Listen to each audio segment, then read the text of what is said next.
We hope you're enjoying this educational tour around our gallery. Next, an inspiring painting by Pablo Picasso. I don't get what all the fuss is about. It's just a load of lines. Now, Andy Warhol, famous for his pop art through the 60s and the 1970s. All this fluorescent light's giving me a migraine. And here is our newest addition to our gallery, a painting by a student from Kirklees College. It's brilliant. She's got so much talent. Where is this Kirklees College? I want to see if they have a course for me. Kirklees College has a wide range of courses to suit you. Tutors with professional experience and fantastic facilities. Get the picture? Phone us on Huddersfield 473,000. They seek him here. My parents grew up in the 60s and I grew up listening to the music. It's only recently though that I've started getting into buying vintage clothes. Back then things were made to last, the style was timeless. The Kinks have toured, the Monkeys are considering touring, Lily Allen has opened a brand new vintage shop, and Bieber has made a return to the UK High Street. It doesn't matter whether you lived through it or had relatives who lived through it, like Josephine's. It is clear a lot of us Brits still have a soft spot for the 60s. What is it that makes the 60s so iconic? Eagerly pursuing all the latest fads and trends, 'cause he's a dedicated follower of fashion.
It's bad enough seeing emaciated models on the catwalk, and the lovely Erin O'Connor is far from being fat. But these days, magazines have taken the lead when it comes to creating the illusion of beauty.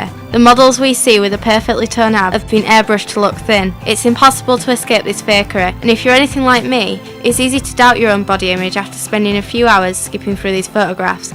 I was invited to a photo shoot to experience firsthand why photographers are using airbrushing.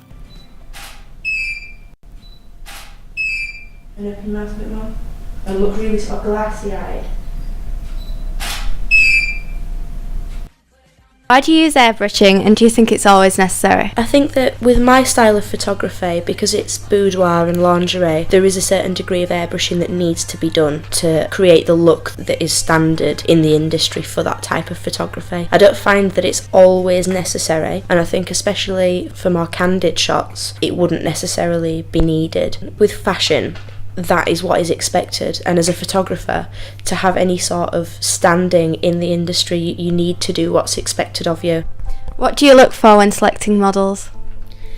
I look for someone who is confident in themselves more than anything. Obviously, having the right figure for whatever work I'm doing is obviously important. If I'm doing lingerie, then someone who's slim with quite a big chest is always something that I look for, because it is more flattering and it suits the style of photography.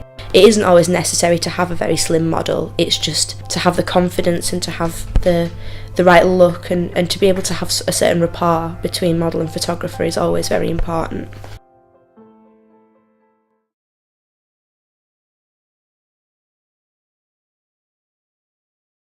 All this comes at a great price for the college, and the building labelled as the Vision is going to set the college back by 58 million. I think it's a little unfair as well that just because you're of a certain age you're not entitled to have an education. The budget cuts should be cut from the managers. It's not fair that people are missing opportunities.